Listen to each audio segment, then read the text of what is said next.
আসসালামু আলাইকুম সম্মানিত বন্ধুরা, আশা করি সবাই ভালো আছেন, সুস্থ আছেন এবং নিরাপদ আছেন। আরও বাংলাদেশে আওয়ামী লীগকে পুনর্বাসন করার জন্য একটি মিটিং করেছে এবং মিটিংটা ছিল রুদ্ধদ্বার মিটিং এবং সেখানে বাংলাদেশ নিয়ে যারা কাজ করে এবং বাংলাদেশের বিভিন্ন বিষয়ে যারা খবরাদি রাখে অর্থাৎ সাংবাদিক এবং তাদের আরো কিছু সুশীল সমাজ তাদের সাথে একটা মিটিং হয়েছে। সেই মিটিংয়ে বাংলাদেশে তারা আওয়ামী লীগকে কিভাবে পুনর্বাসন করবে সেই বিষয়ে তারা মতামত নিয়েছে।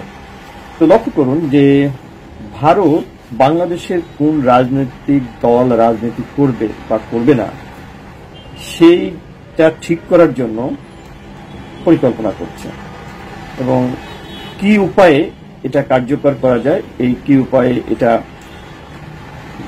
বাস্তবায়ন করা যায় সেই নিয়ে তারা কাজ করছে। আমরা অনেক সময় বলি যে বাংলাদেশের কিছু মানুষ হলো ভারত বিদ্বেষী, অর্থাৎ তারা ভারত ভালো করলেও ভারতকে পছন্দ করে না, আর মন্দ করলে তো করেই না। আর কিছু মানুষ হলো ভারত প্রেমী, অর্থাৎ ভারত যা কিছু করে বাংলাদেশে সবই ভালো এবং সেটা বাংলাদেশের কল্যাণে করে, কারণ তারা বিশ্বাস করে যে ভারত বাংলাদেশকে ভালোবাসে এবং ৭১ সালে বাংলাদেশের পক্ষে দাঁড়িয়ে মুক্তিযুদ্ধের সহযোগিতা করে তারা সেই প্রমাণ দিয়েছে। অর্থাৎ ভারতকে বারবার প্রমাণ দিতে হবে না যে ভারত বাংলাদেশের বন্ধু। তো লক্ষ্য করুন, বাংলাদেশ একটি স্বাধীন দেশ এবং সেই স্বাধীন দেশ পরিচালনার জন্য এখানে বিভিন্ন রাজনৈতিক দল আছে, তার মধ্যে আওয়ামী লীগ, বিএনপি দুটো বড় রাজনৈতিক দল। তারা পালাক্রমে বাংলাদেশের মানুষকে শাসন করেছে বা বাংলাদেশের মানুষের নেতৃত্ব দিয়েছে। তো সেই রাজনৈতিক দলগুলোর মধ্য থেকে একটি দলকে ইন্ডিয়া বেছে নিয়েছে। সেই দলটি হলো আওয়ামী লীগ। তারা কেন বেছে নিয়েছে? কেউ কেউ বলার চেষ্টা করে আওয়ামী লীগের নেতৃত্বে যেহেতু বাংলাদেশ স্বাধীন হয়েছে, তো আওয়ামী লীগের সাথে রাষ্ট্র হিসাবে ভারতের একটা নৈকট্য থাকবে, এটা অস্বাভাবিক না। এখন তাদের একটা বিষয় বলে রাখা দরকার, ৭১ সালে বাংলাদেশ স্বাধীনতা যুদ্ধে জয়লাভ করার পরে এখানে কিন্তু আওয়ামী লীগ থেকে বহু মানুষ বিচ্ছিন্ন হয়েছে, আলাদা হয়েছে এবং তারা নতুন রাজনৈতিক দল গঠন করেছে। শুধু আওয়ামী লীগ থেকে না, আর অন্য রাজনৈতিক দলও বা অন্যান্য চিন্তা ভাবনার মানুষ এখানে যুক্ত হয়েছে। তার মানে হলো বাংলাদেশে একাধিক দল জন্ম হয়েছে। সেটা যদি আমরা বলি যে আওয়ামী লীগের পেটের মধ্য থেকে বের হয়েছে, অস্বাভাবিক কিছু না, এটা খুবই স্বাভাবিক এবং সঙ্গত। তো এখন এই রাজনৈতিক দলগুলোর মধ্য থেকে আওয়ামী লীগকে যদি সে ভারত বেছে নেয় মানে হলো কি যে বাংলাদেশে কে ক্ষমতায় থাকবে, কোন দল ক্ষমতায় থাকবে, এটা যদি ভারত বেছে নেয় তাহলে আমাদের এটা খুব সহজে ভাবার কথা যে ভারত আমাদের স্বাধীন চিন্তা ভাবনায় বা স্বাধীনতায় হস্তক্ষেপ করছে। অর্থাৎ কোন বন্ধু যদি আপনার পরিবার কিভাবে চলবে বা চলবে না, আপনার পরিবারের কোন সদস্য গুরুত্বপূর্ণ বা গুরুত্বপূর্ণ না, বা কোন সদস্যকে আপনি বেশি গুরুত্ব দিবেন, কম গুরুত্ব দিবেন, এই বিষয়ে যদি আপনার কোন বন্ধু ইন্টারফেয়ার করে, তাহলে কি আপনি সেই বন্ধুকে আর বন্ধু ভাববেন? সেই বন্ধুকে আপনি অবশ্যই বন্ধু ভাববেন না, বা সেই বন্ধুকে আপনি যদি বন্ধুত্ব ছলে বলেন তাহলে এটা বলবেন যে আপনি আমাদের পরিবারের অভ্যন্তরে কোনো রকম হস্তক্ষেপ করবেন না। যদি আমাদের পরিবারের অভ্যন্তরে কোনো গোলমাল হয় এবং বিবদমান অবস্থা তৈরি হয়, একাধিক মতপার্থক্য তৈরি হয় এবং সেখানে যদি মতপার্থক্য তৈরি হয়ে নিজেদের মধ্যে হানাহানি হয়, তারপরও আমার বন্ধু সে কখনোই এসে এখানে আমার বিপক্ষে বা আমার কোনো একটা পক্ষে দাঁড়াতে পারে না, পক্ষেও দাঁড়াতে পারে না, বিপক্ষেও দাঁড়াতে পারে না।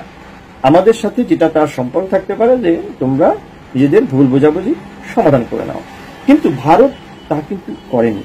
ভারতকে যদি আমি সেই ধরনের প্রতিবেশী বা বন্ধু বা বাংলাদেশ রাষ্ট্রের নেপথ্যে তাদের বড় ভূমিকার কথা বলি, তাহলে ভারত কিন্তু কোনো সময়ই সেই ধরনের পদক্ষেপ বাংলাদেশের বিষয়ে নেয়নি। তারা একটি পক্ষকে বেছে নিয়েছে, সেই পক্ষটাকে আওয়ামী লীগ। শুধু আওয়ামী লীগকে তারা বেছেই নেয়নি, আওয়ামী লীগের নেতৃত্বে যারা থাকছে, বিশেষ করে সেই বঙ্গবন্ধুর পরিবার এবং তার ছেলেমেয়েরা, তাদেরকে তারা বেছে নিয়েছে। গুড়াতে এই বেছে নেওয়ার বিষয়টা খুব শক্ত অবস্থানে না থাকলেও যতই দিন গড়িয়েছে বেছে নিয়েছে খুব প্রবলভাবে। এবং সেটার রেজাল্ট কি হয়েছে? সেটা রেজাল্ট হলো তো বাংলাদেশে আওয়ামী লীগ ভোটারবিহীন বা নির্বাচিত না, বা এটা অবৈধভাবে, একদম অবৈধভাবে 15টি বছর ক্ষমতায় থাকছে এবং সেই ক্ষমতায় থাকার পিছনে প্রধান নাটের গুরু বা শক্তি হিসাবে কাজ করেছে। এখন এই যে আওয়ামী লীগকে তারা ক্রমাগত সমর্থন দিয়েছে এবং বিনিময়ে বাংলাদেশ থেকে তারা নানা সুযোগ সুবিধা নিয়েছে। এই নানা সুযোগ সুবিধা কিন্তু আওয়ামী লীগের সুযোগ সুবিধা না, এই সুযোগ সুবিধা বাংলাদেশের মানুষের অর্থ সম্পদ, বাংলাদেশের মানুষের স্বার্থের সুবিধা নিয়েছে।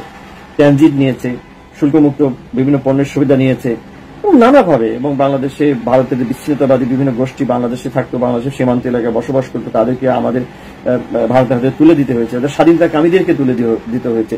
এটা এক ধরনের অন্যায়। স্বাধীনতাকামীদের আমরা তুলে দিতে পারি না, যদিও আমরা তুলে দিয়েছি, সেটা হলো ভারত একসময় আমাদেরকে সাহায্য করেছিল, তারই বন্ধুত্ব স্বরূপ আমরা সেই কাজটা হয়তো করেছি, সেটাও হয়তো মানা যায়। কিন্তু এই যে নদীর পানি বন্টন, নদীর পানি আটকে রাখা, তারপরে বাংলাদেশের অভ্যন্তরীণ যে রাজনীতি আছে সেই রাজনীতির সরাসরি উপস্থিতি জানান দেওয়া ভারতের, যেটা গত 15 বছরের মধ্যে বাংলাদেশের নির্বাচনকালীন সময়ের কাছাকাছি সময়ে সবাই জানে, দেখেছে। তো ভারত এরকম করে আওয়ামী লীগকে এখানে ক্ষমতায় রেখে তার স্বার্থ উদ্ধার করেছে বা তার সুবিধাটা নিয়েছে। তার মানে এটা আর একটা অসততা। প্রথমত বাংলাদেশে সে একটি দলকে সমর্থন দিয়েছে এবং অবৈধভাবে ক্ষমতায় রেখেছে। দ্বিতীয় হলো সে এই দলের থেকে বাংলাদেশের সম্পদ লুট করেছে, স্বার্থ লুট করেছে, স্বার্থ নিয়ে গেছে। তার মানে দুটো অপরাধ কিন্তু একসাথে ভারত করে যাচ্ছে এবং এতে কোনো ধরনের সংশয় নাই যে ভারত এই কাজটি করেনি। আওয়ামী লীগের কোনো নেতাকর্মী অস্বীকার করবে না যে ভারত তাদেরকে ক্ষমতায় রাখেনি, তাদেরকে ক্ষমতায় টিকে রাখেনি। ভারত যদি আওয়ামী লীগকে ক্ষমতায় টিকিয়ে না রাখতো, পক্ষে যদি উকালতি না করতো বা টিকিয়ে থাকার জন্য যা যা করা দরকার তা যদি না করতো, তাহলে আজকের আওয়ামী লীগের পরিণতি এটা হতো না এবং শেখ হাসিনা স্বৈরাচারে পরিণত হতো না। বাংলাদেশের গণতান্ত্রিক শাসন ব্যবস্থা থাকতো, হয়তো নির্বাচনের মাধ্যমে একটা পালা বদল হতো এবং কেউই মানে এক্সট্রিম পর্যায়ে যেত না, মানে মেরে ফেলতে হবে মানুষকে, গুম করে ফেলতে হবে, এই ধরনের অবস্থা তৈরি হতো না। এই অবস্থা তৈরির পিছনে প্রধান শত্রু হিসাবে কাজ করেছে বা প্রধান হাতিয়ার হিসাবে আওয়ামী লীগের পক্ষে কাজ করেছে ভারত। দেখেন, ভারত এখানে কিন্তু খেলা শেষ করেনি। 5 আগস্টের গণ অভ্যুত্থানের পর শেখ হাসিনা পালিয়ে গেছে কোথায়? ভারতে। আশ্রয় নিয়েছে কোথায়? ভারতে। প্রাণ ভিক্ষা চেয়েছে কোথায়? ভারতে। অর্থাৎ ভারতে যদি তিনি আশ্রয় না পান তাহলে গণ অভ্যুত্থানে তিনি নিহত হতে পারতেন, তার মানে তার প্রাণ ভিক্ষা দিয়েছেন আসলে ভারত। ভালো কথা, ভারতে সেখানে থেকে তিনি অন্যায় করেছেন বুঝতেছি। সারা পৃথিবীর মানুষ বলছে যে একটা স্বৈরাচার ছিল, ডিকটেটর ছিল, সেখানে ভোটার ব্যাংক ছিল, অবৈধ সরকার ছিল, অবৈধ শাসন ছিল, কারো কোনো দ্বিমত নাই, সারা পৃথিবীর মানুষ জানে এবং ভারত নিজেও এটা অস্বীকার করতে পারবে না যদি তাকে সেরকম করে ধরা হয়, অস্বীকার করতে পারবে না। কিন্তু সেটা একটা ভারত সবসময় এগুলোকে ওভারসাইট করে গেছে। এবং তারপরে এখন কি হচ্ছে যে এই শেখ হাসিনার অবৈধ শাসন ব্যবস্থা জারি রাখার জন্য তার যে দলের নেতাকর্মী এবং তার অন্য যে অর্গানাইজেশনগুলো সে ব্যবহার করেছে, রাষ্ট্রীয় যে বাহিনীগুলো ব্যবহার করেছে, এরা কিন্তু সবাই বিপদের মুখে পড়েছে। আসলে এটা বিপদ পড়াই স্বাভাবিক, তারা অন্যায় করেছে এবং সেই অন্যায় মোকাবেলা করার জন্য এখন যে বিপ্লব হয়েছে সেই বিপ্লবের তো অন্যায় মোকাবেলা করতে হবে। মোকাবেলা তারা টিকতে না পেরে তারাও কিন্তু শেখ হাসিনার মতো পালিয়েছে। পালিয়ে কোথায় গিয়েছে? অনেকেই ইন্ডিয়ায় গিয়েছে।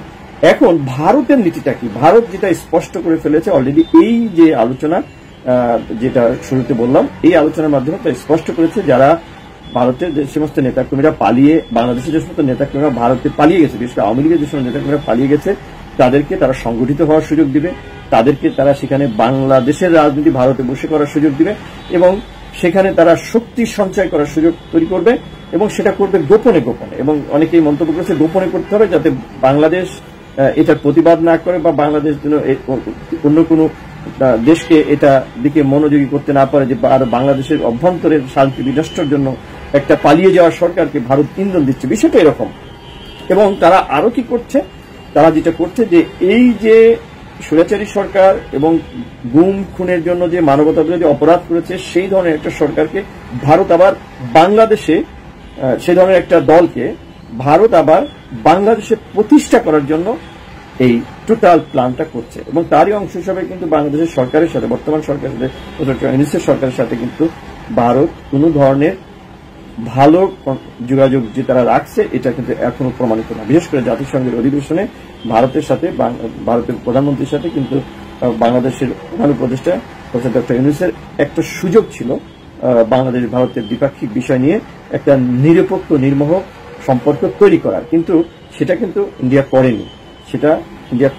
উপরন্তু তারা চেষ্টা করছে যে কিভাবে এই সরকারকে বিপদে ফেলা যায়, কিভাবে এই গণ আন্দোলনকে বিপদের মুখে ফেলা যায়, মানে ভিন্নভাবে ব্যাখ্যা করা যায় বা এটাকে জঙ্গিবাদের কিভাবে পরিণত করা যায়। কিছুদিন পরে হয়তো তারা বলার চেষ্টা করবে। অলরেডি এই ধরনের কিছু সংবাদ তারা পরিবেশনার চেষ্টা করছে, আন্তর্জাতিক বিভিন্ন মিডিয়াকে মানে তাদেরকে কনভিন্স করে বাংলাদেশের বিরুদ্ধে বাংলাদেশের জঙ্গি তাদের উত্থান হবে এটা বলার চেষ্টা করছে। এই যে ভারত নগ্নভাবে নিকৃষ্টতম উপায়ে এবং ইসরায়েলি নীতির মতো নীতি গ্রহণ করে বাংলাদেশের মানুষের সাধারণ মানুষের বিপক্ষে দাঁড়িয়ে লড়ে যাওয়ার মানে প্ল্যান করছে আওয়ামী লীগকে ব্যবহার করে, এটা খুবই দুঃখজনক এবং খুবই খুবই মানে নগ্ন হস্তক্ষেপ বাংলাদেশের স্বাধীনতা সার্বভৌমত্বের উপর। এটা বিশ্লেষকরা অনেকেই বলেছেন, কিন্তু আজকে তরুণ প্রজন্মর এই বিষয়টা জানা উচিত যে রাষ্ট্র হিসাবে ভারত আমাদের সাথে যে নীতি গ্রহণ করেছে ৭১ সালের পরবর্তী থেকে এখন পর্যন্ত, সেটা কোনোভাবেই আমাদের কল্যাণের জন্য না, আমাদের ভালোর জন্য না, পুরোপুরি তার এখন তো বিষয়টা বলতেই হবে যে বাংলাদেশ যে পাকিস্তানের সাথে সংঘাত মানে যুদ্ধে জয় করলো, সেখানে ভারতের যে হস্তক্ষেপ বা ভারত বাংলাদেশের পক্ষে কাজ করা এবং স্বাধীনতাকে বাংলাদেশের স্বাধীনতা লাভের সহায়তা করা, এর পিছনে যত না বাংলাদেশের স্বাধীনতা লাভের সহায়তা করার পিছনে কাজ করেছে, তার থেকে বেশি কাজ করেছে তারা পাকিস্তানকে ভাঙতে পারছে এবং বাংলাদেশ থেকে তারা যে সুবিধাগুলো পরবর্তীতে নিবে সেই সুবিধাগুলোর প্ল্যাটফর্ম তৈরি করা, এই স্বার্থে তারা আমাদের স্বাধীনতা যুদ্ধে অংশগ্রহণ করেছে। এখানে এমন না যে আমাদের করুণা করে আমাদের প্রতি সিম্পিতি দেখায় ভালোবেসে বা আমাদের একটা পরবর্তীতে ভালো বন্ধু রাষ্ট্র হিসেবে পেতে চায় সেরকম চিন্তাভাবনা করে ভারত স্বাধীনতা যুদ্ধে অংশগ্রহণ করছে। Totally difference. এই সিনারি আসলে আমরা ভাবতে চাই বা ভেবে সান্ত্বনা পাই, কিন্তু ভারতের বর্তমান চেহারা বা এই যে গত ৫৩ বছরের চেহারা, এটা তারা বহুবার প্রমাণ করেছে যে না, তারা তাদের স্বার্থে বাংলাদেশের স্বাধীনতা যুদ্ধে সহযোগিতা করেছিল। এটা বাংলাদেশের মানুষের স্বার্থে না, এবং তা সেই নীতির প্রতিফলন তারা প্রতিটা স্টেপে ঘটাচ্ছে। সম্মানিত বন্ধুরা, আমাদেরকে অবশ্যই লক্ষ্য রাখতে হবে ভারতের এই যে আগ্রাসী মনোভাব, এই যে অনৈতিক চিন্তা, এই যে বাংলাদেশের অস্থিতিশীল করে রাখার জন্য যে তাদের প্রজেক্ট, এই প্রজেক্টগুলো কোনোভাবে এদেশের তরুণরা এদেরকে সফল হতে দিবে না এবং ভারতকে একটা শত্রু রাষ্ট্র জ্ঞান করেই তার সঙ্গে প্রতিবেশী হিসাবে সম্পর্ক রাখবে। কারণ শত্রু জ্ঞান করে সম্পর্ক রাখা যায়, একটা হলো ভালো বন্ধু হিসেবে সম্পর্ক রাখা যায়, একটা হলো শত্রু জ্ঞান করেই সম্পর্ক রাখা যায়। তার মানে হলো যে সন্দেহের চোখে রাখতে হবে, কারণ যে কোনো সময় ভারত তার সিদ্ধান্তে বা বাংলাদেশের অভ্যন্তরীণ সুযোগ পেলেই তার অপকর্ম চালানোর জন্য তৎপর হবে। ভালো থাকুন, সুস্থ থাকুন, নিরাপদ থাকুন। আল্লাহ হাফেজ।